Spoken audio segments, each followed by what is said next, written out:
நம்முடைய தமிழகத்தை பொறுத்தவரை என்ன ஒரு பழமொழினா, குன்று இருக்கும் இடமெல்லாம் குமரன் இருக்கும் இடம். ஒரு மலை இருக்குன்னா அங்க கோயில் இல்லாவிட்டாலும் கூட அது முருகனுக்கு சொந்தம். எத்தனை வருஷம் உலகத்துல முதலாக தோன்றிய நூல்களில் ஒன்று புறநானூறு என்று சொல்றாங்க. அந்த புறநானூற்றுல இதுக்கு தமிழ் கூறும் நல்லுலகம் என்று சொல்லி இருக்கிறார். அப்ப எவ்வளவு பழமையானது. அண்ணாதுரைக்கு அப்புறம் தான் வந்ததா புறநானூறு?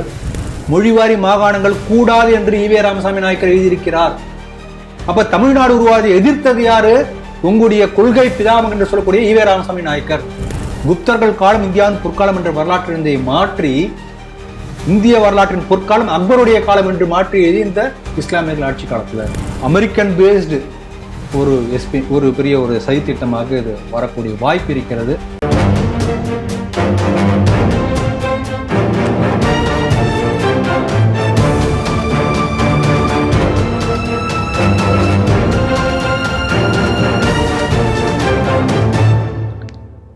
ஸ்ரீ டிவி நேயர்களுக்கு வணக்கம். இன்றைய செய்திகள் சிந்தனைகள் நிகழ்ச்சிக்கு உங்களை வரவேற்கிறோம். முதலில் இன்றைய முக்கிய செய்திகளை பார்ப்போம். விராலிமலை மலப்பட்டி கிராமத்தில் லிங்கமலையை சவேரியார் மலையாக மாற்ற முயற்சி, இந்து முன்னணி கண்டனம். தமிழ்நாடு நாள் என்றால் அது நவம்பர் 1 தான், ஜூலை 18 அல்ல. அன்புமணி. தமிழக பாடநூல் நிறுவன தலைவராக லயோலா மணி நியமனம். தமிழகத்தில் பசுவதைக்கு சென்னை உயர்நீதிமன்றம் விதித்த தடையை நிறுத்தி வைத்தது உச்ச நீதிமன்றம். இந்தியாவுக்குள் சட்டவிரோதமாக நுழைந்த அமெரிக்கர் நேபாளத்திற்கு செல்லும் வழியில் கைது. இன்றைய செய்திகள் குறித்து தனது கருத்துக்களை நம்மிடையே பகிர்ந்து கொள்ள நமது அரங்கத்திற்கு திரு ராம வெங்கடாதிரி அவர்கள் வந்திருக்கிறார். ஸ்ரீ டிவி நேயர்கள் சார்பாக அவரை வரவேற்கிறேன். வணக்கம். வணக்கம் ராஜேஷ். நீண்ட இடைவெளிக்கு பிறகு மீண்டும் தோன்றி இருக்கிறேன். முதல் செய்தி, புதுக்கோட்டை மாவட்டம் விராலிமலை ஒன்றியம் மலம்பட்டி கிராமம் அப்படிங்கிறது இருக்கு. இங்க கிட்டத்தட்ட ஒரு 400 வருடம் பழமை வாய்ந்த சிவன் கோயில் இருக்கு. அதை லிங்கமலை அப்படின்னு தான் சொல்றாங்க. அதற்கு 300 ஏக்கர் நிலம் இருக்கிறது. அந்த நிலங்களை அங்க இருக்கக்கூடிய வனத்துறை கட்டுப்பாட்டுல தான் இருக்குது. வனத்துறை கட்டுப்பாட்டில் இருந்தால் கூட கிறிஸ்தவர்கள் அங்கே அவங்களுடைய சிலுவையை நட்டு இது சவேரியார் மலை அப்படின்னு அவங்க சொல்ல ஆரம்பிச்சிருக்கிறாங்க. இதை கண்டித்து இந்து முன்னணி கண்டனத்தை தெரிவித்திருக்கிறது, ஒரு புகாராக கொடுத்துருக்காங்க. அந்த சிலுவையை அகற்றணும்னு சொல்லியிருக்காங்க. இன்னொரு சென்னி மலையா அப்படின்னு ஒரு கேள்வி கேட்டிருக்காங்க. நீங்க எப்படி பார்க்குறீங்க? இந்து முன்னணிக்கு வாழ்த்துக்கள். விராலிமலை என்பது திருச்சியிலிருந்து மதுரை செல்லக்கூடிய அந்த பாதையில வரக்கூடிய ஒரு புகழ்பெற்ற ஒரு முருகனுடைய மலை. அருணகிரிநாதர் பாடிய தலம். அந்த விராலிமலைக்கு அருகே உள்ள, அது புதுக்கோட்டை மாவட்டத்தில் வரக்கூடிய, ஆனால் திருச்சி மிக அருகாயில் உள்ள இது ஒரு இண்டஸ்ட்ரியல் எஸ்டேட், வளரும் ஒரு தொழில் நகரம். ஒரு குண்டு இருக்கக்கூடிய இடத்துல, இதே போல பழமையான கோயில் இருக்கக்கூடிய இடத்துல ஒரு சிலுவையை நட்டி அதை ஆக்கிரமிக்க முயற்சி செய்திருக்கிறது இந்த சர்ச். வன்மையாக கண்டிக்கிறோம். நம்முடைய தமிழகத்தை பொறுத்தவரை என்ன ஒரு பழமொழினா, குன்று இருக்கும் இடமெல்லாம் குமரன் இருக்கும் இடம். ஒரு மலை இருக்குன்னா அங்க கோயில் இல்லாவிட்டாலும் கூட அது முருகனுக்கு சொந்தம். ஏன்னா தமிழ்ல 5 வகையான நிலங்களை பிரிக்கிறோம். குறிஞ்சி, முல்லை, மருதம், நெய்தல், பாலை என்று 5 வகையாக நிலங்களை பிரித்திருக்கிறது தமிழ் இலக்கியங்கள். அந்த ஒவ்வொரு நிலங்களுக்கும் ஒரு கடவுள்.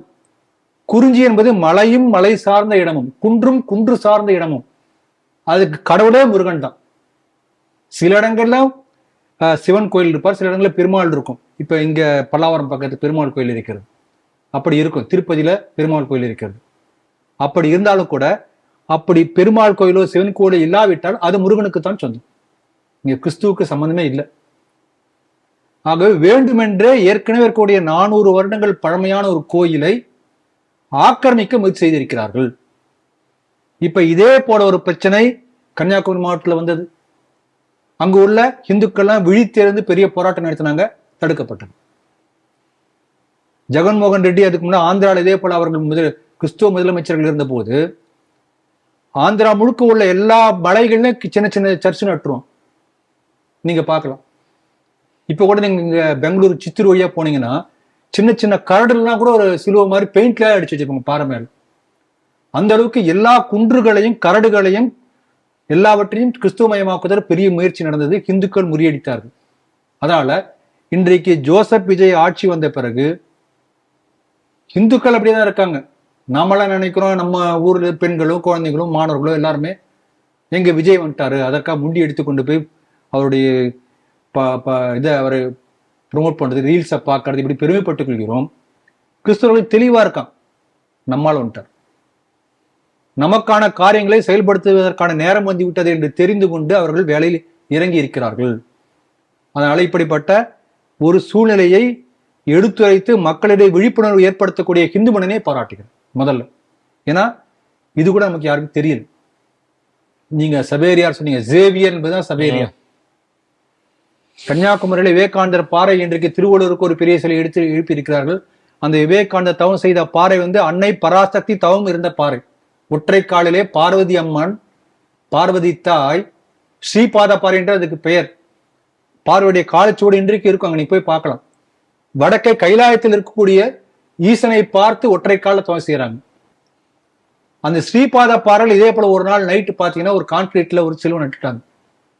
சவேரியார் ஜேவியருடைய பாதம் பட்ட இடம்.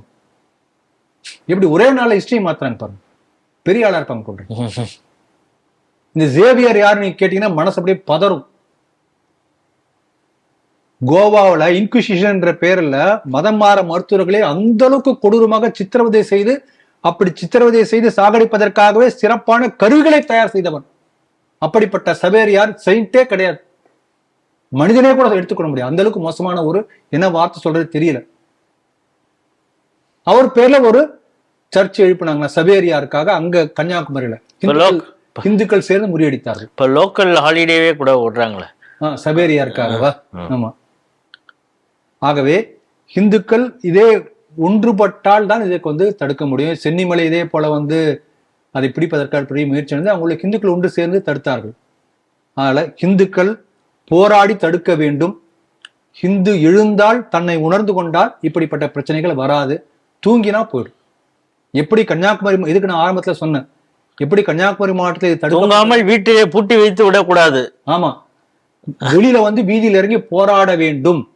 அதை இந்துக்கள் புரிந்து கொள்ள வேண்டும். இல்லாட்டி எல்லா கரடையும் வந்து சபேரியார் மாதிரி வேற ஏதாவது சேசப்பாவுக்கு மாத்தி விடுவார்கள். உஷாரா இருக்கணும் இந்துக்கள். தாவேகா அரசு தமிழ்நாடு நாளை வந்து அறிவிச்சிருக்காங்க. அவங்க என்ன சொல்றாங்கன்னா, ஜூலை 18 அது வந்து தமிழ்நாடு தினம் என்றும், அதற்காக வந்து 6 முதல் 12ஆம் வகுப்புல இருக்கக்கூடிய மாணவர்களுக்கு பேச்சு போட்டு, கட்டுரை போட்டி இதெல்லாம் நடத்த போறாங்க. முதல் பரிசாக 50,000, 2வது பரிசாக 30,000, 3வது பரிசாக 20,000 அப்படின்னு அறிவிச்சிருக்காங்க. ஆனால் இது வந்து பள்ளிக்கல்வித்துறை மற்றும் தமிழ் வளர்ச்சித்துறை அமைச்சர் இது சம்பந்தமாக வெளியிட்ட உடனே பாட்டாளி மக்கள் கட்சியுடைய அன்புமணி ராமதாஸ் இதை கண்டிச்சிருக்கிறாரு. வரலாற்றை திரிக்காதீங்க, குழந்தை பிறந்த அன்னைக்கு பிறக்குதுன்னா அதுதான் பிறந்த தினமாக இருக்க முடியும். பெயர் சூட்டுல நாள் வந்து பிறந்த நாளாக இருக்க முடியாது. பெயர் சூட்டுவதற்காக தீர்மானம் போட்ட நாள் அப்படி இருக்க முடியாதுன்னு சொல்லியிருக்காரு. நவம்பர் 1 அதுதான் மொழிவாரி மாநிலமாக பிரிக்கப்பட்டது, அதுதான் தமிழ்நாடு தினமாக இருக்கணும்னு ரொம்ப அற்புதமான ஒரு செய்தி குறிப்பை அவர் கொடுத்திருக்கிறாரு. வரலாற்று திரும்பில இந்த வேலையை செய்யாதீங்க, இது வந்து குழந்தைத்தனமானது, அற்பத்தனமானது அப்படின்லாம் திமுக செய்த அதே வேலையை நீங்க செய்யாதீங்க அப்படின்னு சொல்லியிருக்காரு. நீங்க எப்படி பாக்குறீங்க? அன்புமணி ராமதாஸ் சொன்ன கருத்தை வரவேற்கிறேன், ஆமோதிக்கிறேன். திமுக என்ன கைவந்த கலைனா வரலாற்றை திரித்து எழுதுவது என்பது காங்கிரஸுக்கும் சரி திமுகவுக்கும் சரி. அதாவது இனிஷியல் அவங்க போட்டுக்குவாங்க, எல்லாம் நான் தான் பண்ணேன். இப்ப இவங்க என்ன சொல்றாங்க, திமுக ஆட்சி காலத்துல அந்த ஸ்டாலின் இருந்த ஆட்சி காலம் முழுவதுமே மைய அரசு சொல்ல மாட்டாங்க, ஒன்றிய அரசு. அதாவது எப்படி கொண்டு போறாங்கன்னா, தமிழ்நாடு வந்து தனித்தனியா இருந்ததுதான், எல்லாம் போய் ஒன்றிச்சா. இப்ப வெள்ளக்காரங்க தமிழ்நாட்டுக்கு கேரளாக்கு அப்படி ஒண்ணு யாருக்கும் சுதந்திரம் கொடுக்கலையே. இன்னும் சொல்ல போனால் நம்முடைய பாரத நாடு என்பது வெள்ளக்கார உருவாக்கியது அல்ல.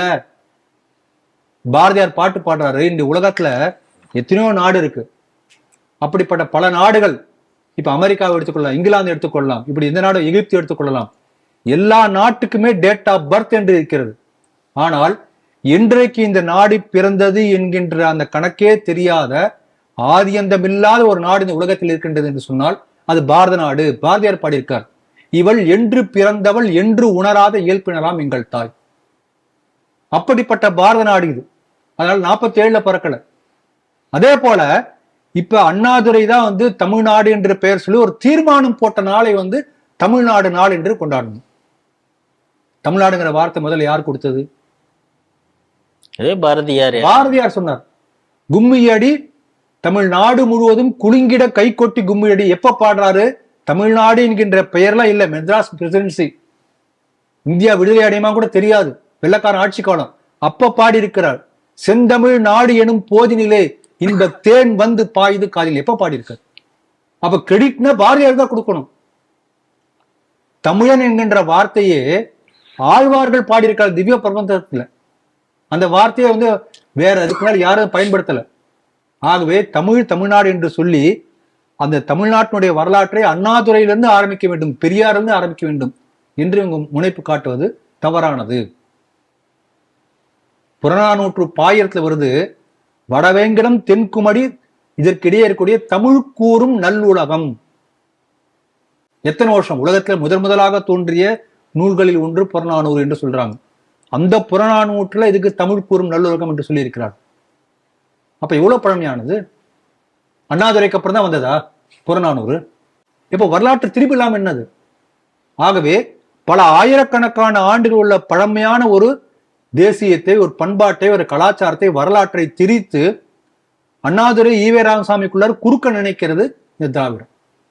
அதே பாணியை விஜய் அவர்கள் பின்பற்றியது தவறானது. இன்னொன்று பாருங்க, இப்ப இது ஒரு பக்கம். தமிழ்நாடு பிரிக்கப்பட்டது, அதை வைத்தே கூட பேசலாம். இப்ப பிரிக்கப்பட்டது, மொழிவாரி மாகாணங்கள் உருவாக்கப்பட்டது. கொடுத்தது யாரு? நேரு.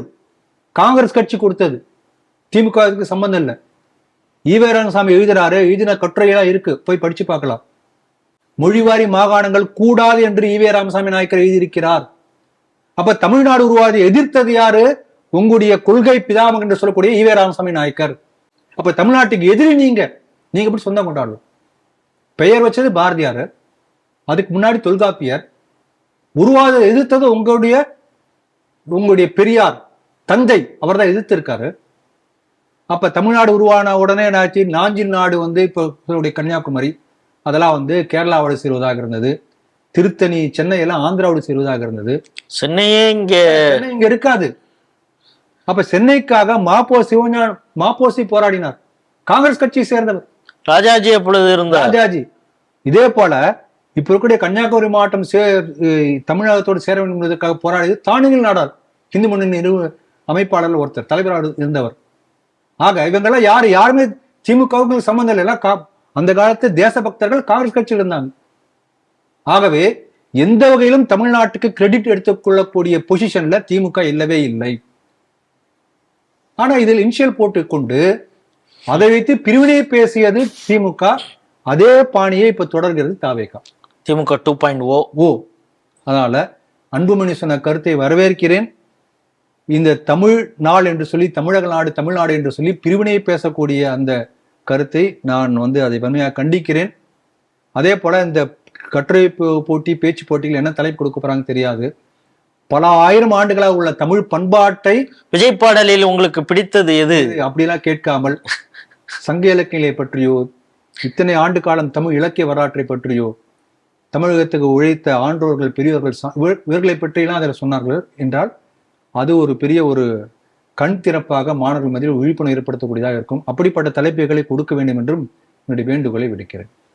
இப்ப இந்த மாணவர்கள் எதை படிச்சு எதை பார்த்து எழுதுவாங்க அப்படின்னா அது புஸ்தகத்துல, ஸ்கூல் புஸ்தகத்துல தான். ஆமா. சோ அந்த டெக்ஸ்ட் புக் கமிட்டி அது இருக்குது, தமிழ்நாடு பாடநூல் நிறுவனம், அது வந்து ஒரு வாரியமா வச்சிருக்காங்க, போர்டு.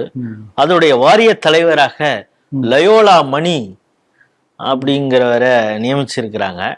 ஏற்கனவே இந்த பதவியில், மிக முக்கியமான இந்த பதவியில் இருந்தவர் ஆபாச பேச்சாளர் திண்டுக்கல் லியோனி போய் இப்பொழுது லயோலா மணி வந்திருக்கிறார். இதை எப்படி பாக்குறீங்க?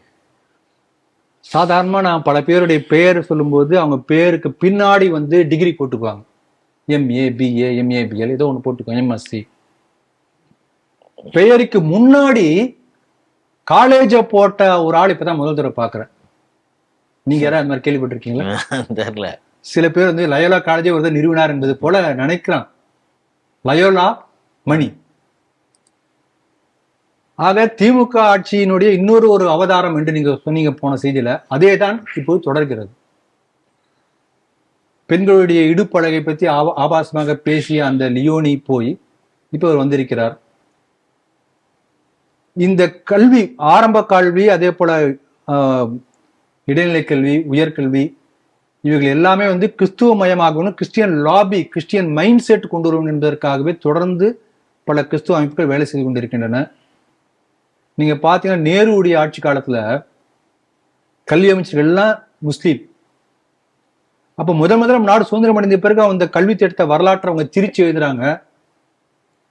ஒரு பெரிய கொடுங்கோல் அரசன் அவுரங்கசீப்பை பாராட்டி எழுதுறாங்க. அவுரங்கசீப் செய்தது போல ஒரு கொலைகள், ஆலயங்களை இடித்தது, வரி போட்டது, அப்படிப்பட்ட ஒரு கொடூரமான ஒரு ஆட்சியாளரை யாருமே பார்த்துக்க முடியாது. தன்னுடைய அப்பாவை ஜெயில போட்டாரு, அப்பதான் ஆட்சிக்கு வராரு. அப்புறம் தன்னுடைய பையனே ஜெயில போறார்.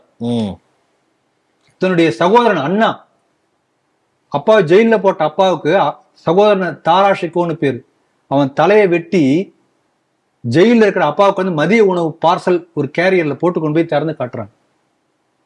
இப்படிப்பட்ட கொடூரமான அவுரங்கசீப்பை பற்றி பாடநூல் புத்தகத்தில் என்ன எத்தனை எழுதியிருக்கு? எளிமையானவர்.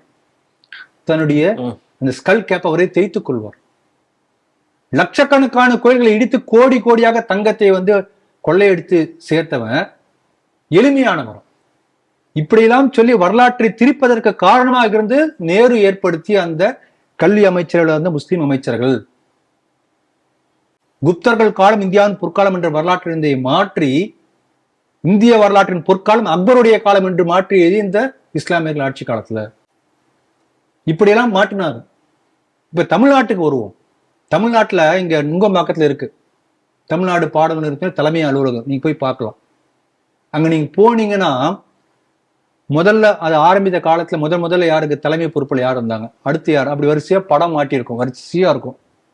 ஒரு 5 வருஷம் 10 வருஷம் இருப்பாங்களே தலைவர். நீங்க பாத்தீங்கன்னா அப்படியே பார்த்துட்டே வந்தீங்கன்னா ஒரு ஸ்டேஜில் பாத்தீங்கன்னா ஒரு கிறிஸ்துவ பேர் இருக்கும். அதன் பொறுக்கு முழுக்க முழுக்க முழுக்க முழுக்க கிறிஸ்துவ பேர் தான் இருக்கும். நடுவில் ஏதோ ஒரு ஹிந்து பேர் நடுவில் வந்து போகும். கிட்டத்தட்ட தமிழ்நாடு பாடல் நிறுவன தலைமை பொறுப்புல, நிர்வாகத்துல சொல்றேன், தலைமை பொறுப்புல தொடர்ந்து majority of the period is controlled by the Christian missionary. தமிழ்நாட்டுடைய சூழ்நிலையில் ஜோ அருண் ஏற்கனவே கூட இருந்தாரு, சிலபஸ் கமிட்டியில இருந்தாரு. இப்ப பாருங்க, சிலபஸ் கமிட்டியில இவர் ஒரு ஆளை போட்டிருக்காரு, அசோகன் என்று பேர். அவர் யார் தெரியுங்களா? அவர் வந்து வெளிப்படையாக உயர்கல்வியிலே கிறிஸ்துவ மதத்தை திணிப்பது எப்படி, கிறிஸ்துவ கண்ணோட்டத்தை ஆரம்ப கல்வியில் புகுத்துவது எப்படி, இப்படிலாம் தொடர்ந்து பல கட்டுரைகள், பிரசன்டேஷன்ஸ், பேப்பர்ஸ் வெளிப்படையாக செய்யக்கூடிய ஒரு அப்பட்டமான கிறிஸ்துவ வெறியரை சிலபஸ் பிரேமி கமிட்டியில போட்டிருக்காங்க. அப்ப வெர்ஷன் 2 இல்லாம என்ன? ஆகவே நாம் விழிப்போடு இருக்கணும். அதாவது என்னன்னா, நம்ம ஆரம்பத்தில் சொன்னோம், ஜோசப் விஜய் வந்த பிறகு கிறிஸ்துவர்களுடைய ஆட்சி நடக்கும் என்று சொன்ன போது எல்லாம் திட்டினாங்க. முதல்ல ஜோசப் விஜய் சொன்ன உடனே திட்டினாங்க எச் ராஜாவை, அப்படிலாம் இல்லைன்னு. இதை நம்ம திருப்பி சொல்லி கொண்டிருக்கிறோம். இது இப்ப சூழ்நிலை எப்படி இருக்குன்னா, முதல் செய்யல பாத்தீங்க, குன்றெல்லாம் வந்து இப்ப வந்து சிலுவை வர ஆரம்பிச்சாச்சு.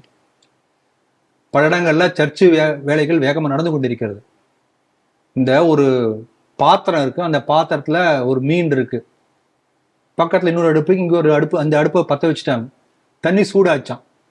அப்ப இந்த மீன் நினைச்சதான் நம்ம இங்க தப்பிச்சிடும், குதிக்குது. அது இங்கிலீஷ்ல ஒரு ப்ராப்ளம் சொல்லுவாங்க, from frying pan to fire. இந்த அடுப்புல இருந்து தப்பிப்பதற்காக கிளம்பி அந்த அடுப்புலயே போய் விழுதான். அப்படிப்பட்ட ஒரு சூழ்நிலை தமிழ்நாட்டுக்கு வந்திருக்கிறது. கிறிஸ்துவத்துக்கு மறைமுகமாக ஆதரித்த, அப்படி அரசல் புரசலாக ஆதரித்த திமுகவிடமிருந்து தப்பித்து தமிழகம் ஜோசப் விஜய் கையில் போய் சேர்ந்திருக்கிறது. அதனால ஹிந்துக்கள் விழிப்போடு இருக்க வேண்டிய நேரம் இது.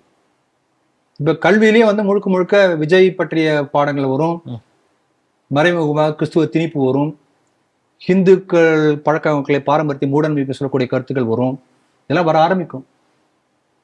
அதனால ஹிந்து முன்னணிக்கு நிறைய வேலை இருக்கிறது. ஒவ்வொரு ஹிந்துவும் விழிப்போடு இருக்கணும். இதே வந்து இப்படிப்பட்ட செயல்கள் ஏற்பட்டால் தடுத்து நிறுத்தக்கூடிய ஒரு போராட்ட வீரராக ஒவ்வொரு ஹிந்துவும் மாறணும். சோ ஒரு வருடம் வெயிட் பண்ண முடியாது. ஆமா, சில பேர் சொல்றாங்க 1 வருடம் அவருக்கு அவகாசம் கொடுக்கணும். அதாவது பொதுமக்கள் மத்தியில லஞ்சத்தை ஒழித்து விட்டார்கள், இப்ப லஞ்ச ஒழிப்பு தீர்ந்து விட்டது என்றெல்லாம் ஒரு பெரிய ஒரு நல்ல ஒரு பெயர் வந்து கொண்டிருக்கிறது. அந்த பெயரை தக்க வைத்துக் கொண்டு மறைமுகமாக இப்படி பல கிறிஸ்துவ ஆதரவு வேலைகளை செய்ய ஆரம்பிப்பார்கள் என்று நாம் பலமுறை சொல்லிக் கொண்டிருக்கிறோம். அவைதான் இப்போ தொடர்கிறது என்று நினைக்கிறேன். சமீபத்தில் சென்னை உயர்நீதிமன்றம் மதுரை கிளை ஒரு தீர்ப்பு கொடுத்தது. என்னன்னா, தமிழகத்தில் பொது இடங்கள்ல பசு வதைக்கு எதிரான ஒரு உத்தரவு கொடுத்துறாங்க. குறிப்பாக பக்ரீத் நாட்களுக்கு முன்னால பொது இடங்கள்ல, அதாவது ஸ்லாட்டர் ஹவுஸ் இல்லாத பல இடங்கள்ல, பிரைவேட் இடங்கள்ல அங்கங்க வெட்டுறாங்க. இதற்கு ஏற்கனவே பசுவதை சம்பந்தமாக ஒரு வழிகாட்டுதல் இருக்குது. இதை இம்ப்ளிமெண்ட் பண்ண போறீங்களா இல்லையான்னு தலைமைச் செயலருக்கு கூட கேள்வி கேட்டிருந்தாங்க அந்த உத்தரவில். இப்போ இதை எதிர்த்து உச்சநீதிமன்றத்துக்கு தமிழக அரசு போனது, முஸ்லீம்களுக்காக அது போயிருந்தது. அப்போ அவங்க உத்தரவை இப்பொழுது அந்த உத்தரவை இடைக்காலமாக நிறுத்தி வச்சிருக்கிறதுன்னு பல செய்திகள் வருது. உண்மையிலே அந்த தீர்ப்பு என்ன சொல்கிறது? அந்த தீர்ப்புல நான் படித்து பார்த்த வரைக்கும் முழுவதுமாக அதை தப்பு என்று சொல்லியோ தடை செய்தோ அதில் இங்கு குறிப்பிடப்படவில்லை. இன்னும் சொல்லப்போனா அதில் உள்ள பல கருத்துக்களை வலியுறுத்தி சொல்லியிருக்கிறார். தீர்ப்புல தெளிவா இருக்கு. இந்துக்கள் புனிதமாக நினைக்கக்கூடிய பசு. கிருஷ்ணரை பத்தி வந்திருக்கு ஜட்ஜ்மெண்ட்ல படிச்சு. கிருஷ்ண பரமாத்மா, கிருஷ்ணன் பகவத்கீதை தந்த கண்ணன் தன்னுடைய பின்னால ஒரு பசுவோடு இருப்பாரு. அப்படி புனிதமாக நினைக்கக்கூடிய பசுவை வந்து இட்ஸ் எ ரிவியர்டு அனிமல், வழிபடக்கூடிய ஒரு விலங்கு. அதை நீங்க எப்படி வெட்டலாம்? இந்த கேள்வி அதுல கேட்டிருக்காங்க. அதே போல தெளிவாக அதுல சொல்லப்பட்டிருக்கிறது என்னவென்றால், இந்த மாதிரி பொது இடங்கள்லயோ ஸ்லாட்டர் ஹவுஸ்லயோ அந்த மாதிரி பொது இடங்களை வெட்டக்கூடாது. அதுக்கான அனுமதிக்கப்பட்ட ஸ்லாட்டர் ஹவுஸ் அல்லது டெம்பரரி ஸ்லாட்டர் ஹவுஸ், அதுல கூட நீங்க வந்து கன்றுகளை வெட்டக்கூடாது, பசுமாடை வெட்டக்கூடாது. அப்படி ஒருவேளை பசுமாடை வெட்டுவதாக இருந்தால் தெளிவா சொல்லியிருக்காங்க, 10 ஆண்டுகளுக்கு மேல் போன பால் சுரப்பது நின்று போன, உபயோகம் இல்லாத அல்லது அடிபட்டு வாழ முடியாத நிலையில் இருக்கக்கூடிய பசு என்று அங்கீகரிக்கப்பட்ட ஒரு ஆபீசர் சைன் சர்டிபிகேட் கொடுக்கணும். அப்படிப்பட்ட சர்டிபிகேட் இருந்தால் மட்டும்தான் பசு வெட்ட முடியும். தெளிவா இருக்கு. ஆக இந்த அளவுக்கு தெளிவா சொன்ன ஒரு ஜட்ஜ்மெண்ட்டை ஏதோ இந்த தமிழக அரசனுடைய தீர்ப்பையே, தமிழக அந்த மெட்ராஸ் ஹைகோர்ட் கொடுத்த அந்த தீர்ப்பையே மாற்றியது போல எல்லாவற்றையும் தலைப்பு செய்தியா கொடுத்திருக்காங்க. இது தவறானது. கடைசி ஒரு பத்தியில ஒரு சின்ன சேஞ்ச் பண்ணணும், ஒரு சேஞ்ச் கொடுத்திருக்காங்க, அவ்வளவுதான், வேற எதுவுமே இல்லையே. இதை வந்து இப்படி திரித்து தவறான செய்தி போட்டிருக்காங்க. அது என்ன ஆகும்னா, இந்த தவறான செய்தியை பயன்படுத்தி முஸ்லீம்கள் வந்து பல இடங்கள்ல பொது இடங்கள்ல இதே போல வெட்ட ஆரம்பிப்பார்கள். கேட்டா அந்த மாதிரி தீர்ப்பு வந்தாச்சு சொல்லுவாங்க. போலீஸ் அந்த மாதிரி ஆமாங்க சுப்ரீம் கோர்ட்டு கொடுத்தாச்சு என்று போலீஸ் மக்களை குழப்ப வாய்ப்பு இருக்கிறது. அதனால இது ஆரம்பத்துல சொல்லிட்டு இருக்கேன், நம்ம இந்துக்கள் விழிப்பா இல்லாவிட்டா நம்ம வந்து நம்ம தலையில மிளகாயே அரைச்சிடுவாங்க போல தெரிகிறது. அதனால தெளிவா இருக்கிறது. இது ஒண்ணு. 2வது பாருங்க, நீங்க அழகா சொன்னீங்க, திருப்பரங்குன்றத்துக்கு மேல்முறையீடு. இந்துக்களுடைய உணர்வுகளுக்கு எதிராக, இப்ப இதுல இந்து உணர்வுகளுக்கு எதிராக மேல்முறையீடு செய்கிறது என்ன? இந்துக்களுடைய வரிப்பணத்தை எடுத்து இந்துக்களுக்கு எதிராக மேல்முறையீடு செய்கிறது. அப்ப ஹிந்து விரோத அரசு எல்லாம் என்ன சொல்றது? அதனால எல்லா வகையிலும் it is a version 2 of DMK. Purely it is anti Hindu government, சந்தேகமே வேண்டாம். கரூர்ல பாருங்க என்ன நடந்தது. விஜய் வரத்துக்கு முன்னாடி அவசரமா 3 டிபார்ட்மெண்ட் எல்லாம் சேர்ந்து வந்து கோஆர்டினேட்டட் எஃபோர்ட் எடுப்பாங்களா? அதே தன்னிச்சையா நடக்க மாதிரி தெரியணுமா? என்ன டிராமா இது? கோயில் நிலத்தை ஸ்வாகா பண்றதுக்காக கவர்மெண்ட் டிபார்ட்மெண்ட்ல ஒண்ணு சேர்ந்து பிளான் பண்ணுவாங்களா? ஆகவே திரும்ப திரும்ப சொல்லிக் கொண்டிருக்கிறேன், ஹிந்துக்கள், ஹிந்து முன்னணி, ஹிந்து அமைப்புகள் எல்லாம் சேர்ந்து போராடாவிட்டால் இட்ஸ் ஒரு ஆசிட் டெஸ்ட் மாதிரி தமிழ்நாட்டில் எல்லாத்தையும் அழிப்பதற்கு வெளியில வந்து அந்த சினிமா கவர்ச்சியை காட்டுவார். பொதுமக்கள் மத்தியில வந்து லஞ்சம் இல்லாத அரசு என்ற ஒரு பெயரை வாங்குவதற்காக டே டு டே லைஃப்ல வந்து லஞ்சம் இல்லாத அரசு போல ஒரு பார்வை வரும். லஞ்சம் இருக்கும், இதெல்லாம் காண்பித்து 5 ஆண்டுகளை ஓட்டுவார். ஆனால் திரைமறைவுல ஹிந்து எதிர்ப்பு வேலைகள் நடைபெற்று கொண்டிருக்கும். அதனால ஹிந்துக்கள் விழிப்போடு இருந்து போராடணும். இதான் தொடர்ந்து எல்லா ஒவ்வொரு செய்தி சொல்லிக் கொண்டே இருக்கிறேன். அதைத்தான் இங்கேயும் நான் சொல்ல விரும்புறேன். அமெரிக்காவை சேர்ந்தவர் ஜோர்டன் பிரவுன் அப்படிங்கிறவர் ஒரு 2025 இந்தியாவுக்கு வர்றாரு. எப்படின்னா, கடல் மார்க்கமாக வருகிறார். ஒரு வேலிடு விசா இதெல்லாம் வச்சுருந்தாரா அப்படிங்கிறது தெரியல. அப்படியே ஓட்டிகிட்டு இருந்திருக்காரு.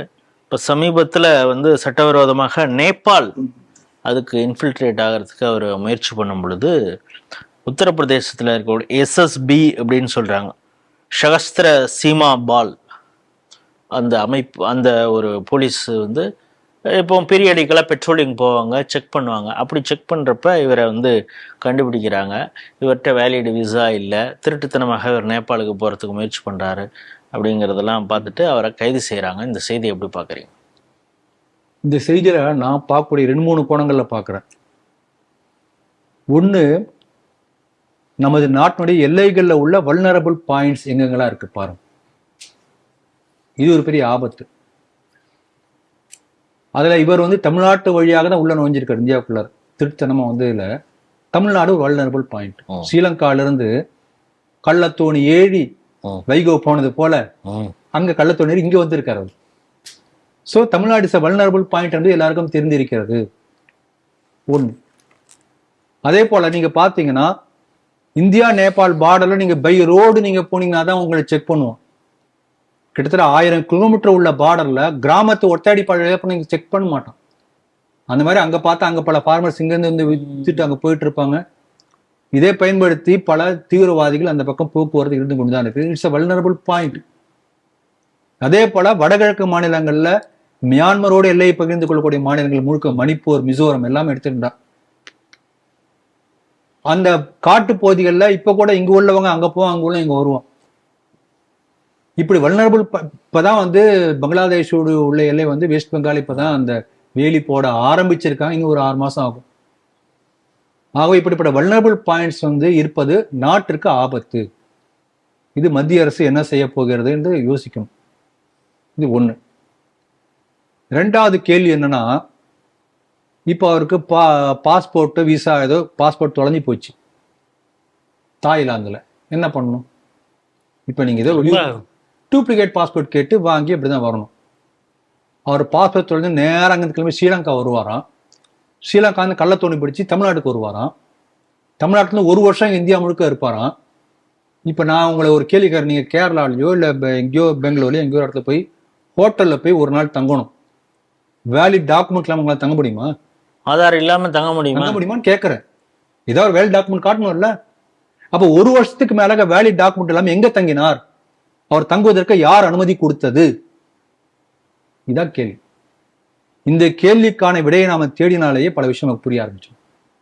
அப்ப சட்டவிரோதமாக தங்குவதற்கு யாரோ உதவி பண்ணிருக்காங்களே, இல்லாம இருக்க முடியுமா? முதல் பாயிண்ட். இன்னொன்னு பாருங்க, இப்ப நீங்க அந்த மிசோரம் இப்போ உள்ள அந்த சிஎம் அவர் அமெரிக்கால போய் பேசுறாரு. அதுக்கு முன்னாடி ஷேக் ஹசீனா பேசின ஒரு விஷயத்தை சொல்றது, கிறிஸ்துவ நாடு உருவாக்க வேண்டும். அதாவது மியான்மர்ல இருந்து ஆரம்பித்து ஒரு பெரிய ஒரு செயின் பெல்ட், அது பங்களாதேஷ்ல சிட்டகாங் எல்லாம் சேர்ந்து மிசோரம் எல்லாம் சேர்ந்து ஒரு கிறிஸ்துவ ஒரு தனி நாட்டை காரிடார் மாதிரி உருவாக்கணும் என்று பெரிய முயற்சி நடக்கிறது. இப்ப நடக்கூடிய மணிப்பூர் கலவரம் அதனுடைய பின்னணி தான் நடந்துட்டு இருக்கு, அதனுடைய நோக்கி தான் நடந்து கொண்டிருக்கிறது. இதை பத்தி ஷேக் ஹசீனா பேசியிருக்காங்க. பெரிய ஆபத்து. ஒரு அதற்கு பிறகுதான் அவங்க ஆட்சியை கவிழ்க்கப்பட்டது. இதுக்கு காரணம் பாத்தீங்கன்னா பின்னாடி அமெரிக்கன் லாபி. இப்ப பிடிபட்ட அமெரிக்கன் ஆள். இந்த மிசோரத்தை சேர்ந்த சிஎம் என்ன சொல்றாருன்னா, அமெரிக்கால போய் பேசியிருக்கார், பத்திரிகையில வந்திருக்கு. என்னன்னா, நாங்களாம் மிசோரம் அங்க மியான்மர்ல வந்து இப்ப ஒரு கிறிஸ்துவ ஆட்சி நடந்து கொண்டிருக்கிறது, நடுவுல வந்து மிசோரம் இருக்கிறது. நாங்களாம் இப்படி எல்லைகளால் பிரிந்து இருந்தாலும் கூட நாங்களா மதத்தால் கிறிஸ்துவர்கள் என்று ஒன்றுபட்டு இருக்கிறோம் அங்க போய் பேசுறாரு. இது எல்லாத்தையும் கனெக்டிங் த டாட்ஸ் நீங்க பாத்தீங்கன்னா ஒரு பெரிய ஒரு அமெரிக்கன் ஒரு சதியாக இது இருக்குமா என்று நமக்கு என்ன தோன்றுகிறது. ஏற்கனவே மணிப்பூர் இந்த மிசோரம் வழியாக ஒரு உக்ரைனை சேர்ந்தவர்கள் 6 பேர் வந்து. ஆமா, கரெக்ட், அதை சொன்னீங்க. அந்த இப்ப சமீபத்தில் செய்தி. அதனால மத்திய அரசு இது ஏதோ ஒருத்தர் பாஸ்போர்ட் இல்லாம இருந்தார் அப்படி பார்க்காமல் இப்படிப்பட்ட ஒரு அமெரிக்க சதி பின்னணியில் இருக்கிறதா? அவர் கைது செய்யப்பட்ட பிறகுதான் எப்ஸ்டீன் ஃபைல்ங்கிற அதுல வந்து மோடி பெயர் இருக்கிறதுங்கிறதே ஒண்ணுங்க வெளியே விட்டாங்க வேணும்னே. ஆமா, நியூஸ்ல வர வைக்கிறதுக்காகவே செய்யப்பட்டதுங்கிறதும் நம்ம கூர்ந்து கவனிக்கணும். அது கூர்ந்து கவனிங்கள். தமிழகத்திலே ஜோசப் விஜய் ஆட்சி இருக்கும் போது தமிழகத்தின் வழியாக இப்படிப்பட்ட American missionaries, church based missionaries இன்னும் இதே போல பல பேர் வருவதற்கான வாய்ப்பும் கூடும். என்ற ஏன்னா ஸ்ரீலங்காலேருந்து பல பேர் ஆதரவு குரல்கள் எல்லாம் கொடுத்துட்டு இருக்காங்கல்ல ஆமா. ஜோசப் விஜய்க்கு. அதனால அதெல்லாம் யோசிக்கணும். அதனால இந்த கோணத்தில் மத்திய அரசு உள்துறை அமைச்சகம் விசாரணை மேற்கொள்ள வேண்டும். ஏனென்றால் இது அப்படியே விட்டோம்னா இது வந்து இன்னொரு பிரிவினைக்கான வழியாக அமெரிக்கன் பேஸ்டு ஒரு பெரிய ஒரு சதித்திட்டமாக இது வரக்கூடிய வாய்ப்பு இருக்கிறது. அதனால இந்த செய்தியை நீங்க வந்து எடுத்திருப்பதே ஒரு நல்ல விழிப்புணர்வு தரக்கூடிய ஒரு செய்தியாக நான் பார்க்கிறேன். இன்றைய செய்திகள் குறித்து மிக விரிவாகவும் அதே நேரத்தில் சுவாரஸ்யமாகவும் பல புது தகவல்களோடு ஸ்ரீ டிவி நேயர்களோடு பகிர்ந்து கொண்டீங்க. மீண்டும் வேறொரு நிகழ்ச்சியில் சந்திப்போம். அதுவரை உங்களிருந்து விடைபெறுகிறோம். நன்றி, வணக்கம். ஜெய் ஹிந்த், ஜெய் ஸ்ரீராம், வந்தே மாதரம்.